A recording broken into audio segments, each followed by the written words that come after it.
To throw again is Jackson. Jaguar pressure and a Jaguar sack. He's going upfield, coming underneath, you name it. He's a big-time guy you have to block.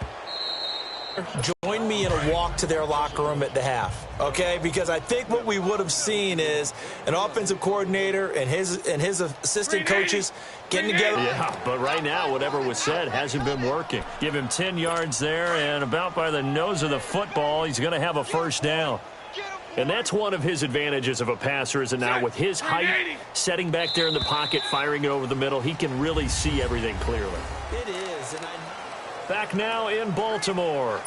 A lot of happy faces in the crowd at this point as their guys have a big lead here to start quarter number 4. 5 yards on the catch there, brings up second down. You got the big lead defensively, willing to give them that underneath stuff, right? And this is why you work on your tackling. Tackle them after the catch, inbounds, keep the clock running. Just go ahead and bleed the game out that way. Bortles now to throw. His throw incomplete.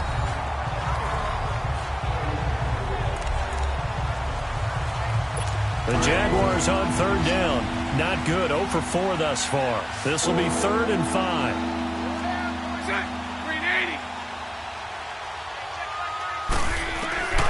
Working from the gun. It's Bortles.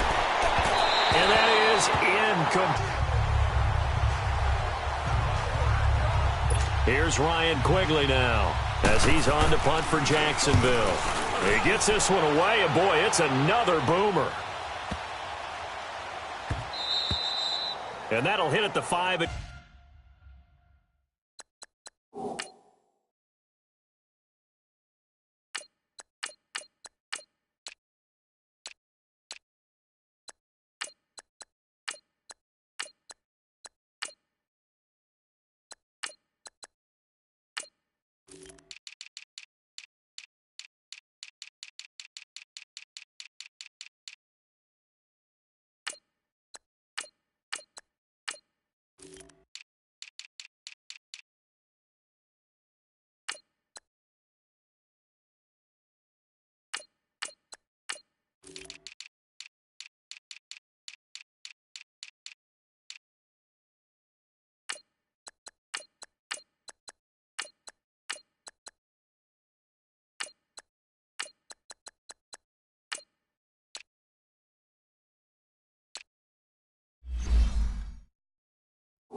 Go into the end zone for a touchback.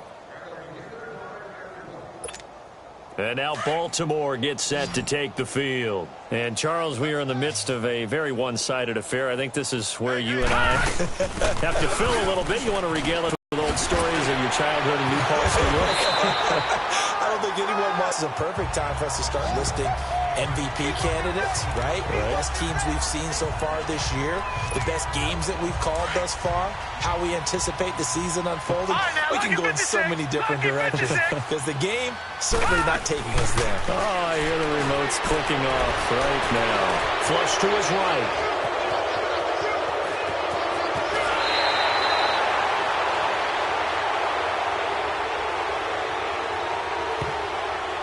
Holding offense.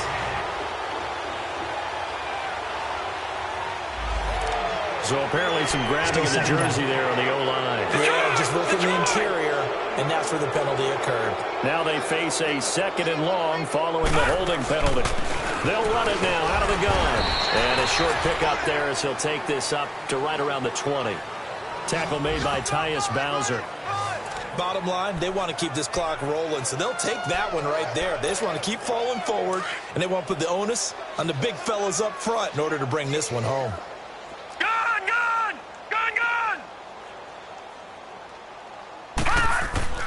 And now a first chance for the backup here to throw. Wide open receiver complete. That one goes for 29 yards on 3rd down. Quarterbacks love slant routes because the receivers are breaking right into their line of vision, and receivers love them as well because they're getting the ball on the move and able to catch it and try and get upfield and gain additional yardage. And he's going to take this across midfield into Jacksonville territory. 2 yards on the carry there. It'll be 2nd down. I know the scouting report on him is that he doesn't possess the eye discipline to be an elite linebacker, and what that means is his ability to read, react, and make a play. But on that one, he looked like one of those guys. And he's corralled, but not before getting it inside the 35. That's good for a Raven first down, 15 yards there. He's still rumbling, isn't he? Still looking fresh in this one despite the heavy workload. But you and I both know, well-conditioned, and he did tell us that he thrives on being at his peak late in ball games.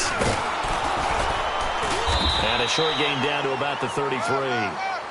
Just a yard on the pickup there, and it'll bring up a 2nd and 9. Nice job by that defensive front there to hold him to a short gain on first down. Well played, I must say. Yeah, only getting 1 yard. There was no room to run. And they'll try the ground game here with the running back. Down to the 30 after a gain of 3.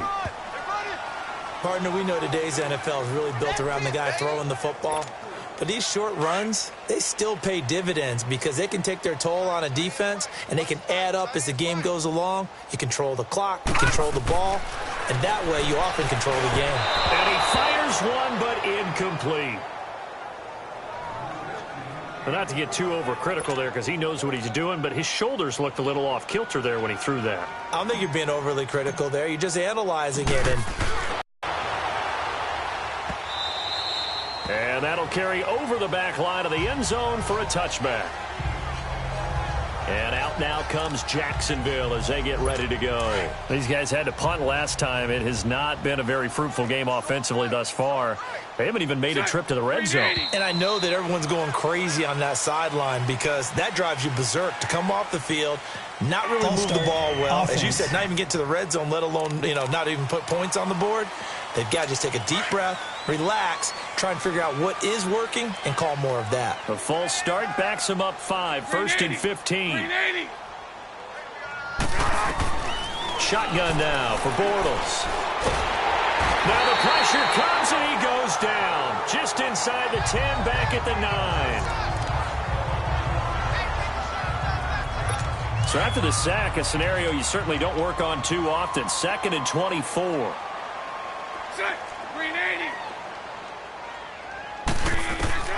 From the gun, it's Bortles.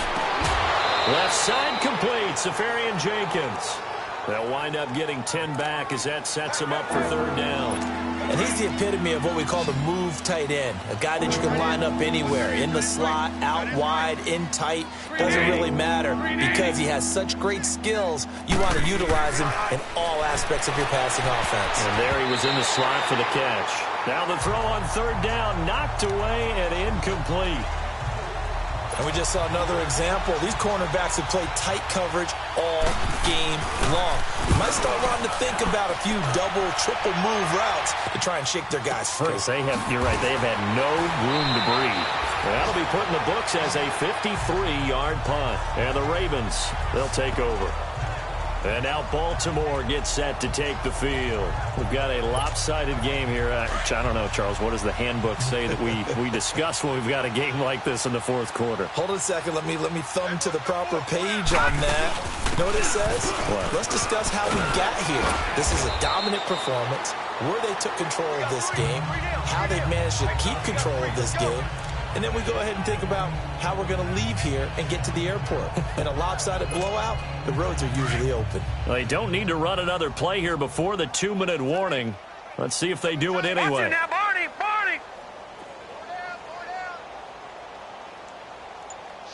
Watch the ship! Time for a break.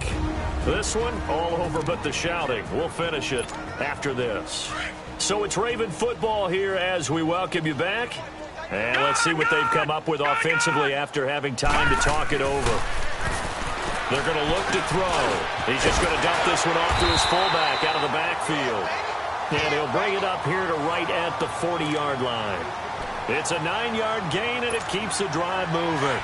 And not totally home free yet, but it's looking good as they come up 1st and 10. And they'll go ground game here with the tailback. And he is going to be stopped cold behind the line of scrimmage. It's a loss of 2 there, bringing up 2nd down. So, Brandon, when this offense gathers together to watch tape for this game, they're going to be feeling pretty good about themselves until the coaches get upset about the play we just saw. But you know their defense is going to be. But we put up big points all game long. The defense is going to win one every now and then. 4 yards there on the keeper, but still going to bring up a third down. Typically on the read option play, when we talk about responsibilities, we're talking about what the quarterback has to go through. How about the inside linebacker, though? His job on this play, shadow the quarterback and hold him to a short gain. Did it to perfection. And he'll be taken down, but not before he gets into enemy territory. It's a pickup of 11 and a Baltimore first down. Do my eyes deceive me, or is he getting stronger as this game moves along? Burst seems just as good here in the fourth as it was way back in the first, doesn't it? I do believe someone put a lot of time in the offseason and continues to condition during the season in order to continue to carry the ball at this rate. 5 yards on the carry. Good pickup on first down. Well, that last run makes this a 100-yard night. I've loved the way he's hit the holes. He's been quick, he's been decisive, and he's been a whole lot of fun to watch. And they'll go with a ground attack here. And he'll go down here at the 35-yard line. It goes as a gain of 8, and it moves the chains. Well, we're beyond the tone setting right now. This guy's been the bell cow all day, and he'll continue to rely on him to move the chains, drain the clock, and lead his team. All runs on this drive so far. It's 1st and 10. Now let's go. Green, 39. And on the ground they go with a running back. And he's going to fight his way forward here for a modest gain. It's a pickup of 4, and it'll bring up 2nd down. And, Charles, I think when the schedule comes out, all teams, no matter where they're predicted to finish, talk about protecting your home turf. They were able to do that here in this one. Similar to a tennis match, right? Not letting them break your serve. That way you hold on to it. They got it done, and they feel very good about that victory. So for Baltimore, they continue to keep pace for that first-round bye as they move to 11.